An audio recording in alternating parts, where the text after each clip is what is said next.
हमारे यहाँ पे न्यूट्रिशन डिपार्टमेंट की तरफ से और यूनिसेफ की ताउन से एक उस्तादों के लिए एक रोज़ा ट्रेनिंग का इनेकाद किया था, जिसमें टीचर्स को बैलेंस डाइट के हवाले से, माओं को जो है ना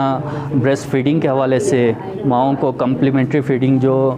मां के दूध के साथ जो इजाफ़ी खुराक देते हैं उसके हवाले से, और यहाँ हमारे यहाँ पे जो खेतों से जो उगने वाली जो चीज़ें हैं उनको कैसे इस्तेमाल करना है और उनकी अफादियत क्या है, और उनको जो है ना इस्तेमाल करके हम अपनी सेहत को कैसे अच्छा बना सकते हैं, इस चीज़ के बारे में हमने एक रोज़ा ट्रेनिंग का इनेकाद किया था, जिसका यूनिसेफ ने ताउन किया था। हमारे डायरेक्टर अब्बास साहब भी आए थे और यहाँ पे जो है ना बहुत अच्छा सेशन रहा। तो मैं तमाम नाज़रीन को, देखने वालों को भी यह पैगाम दूँगा कि अपनी सेहत को बेहतर बनाएं और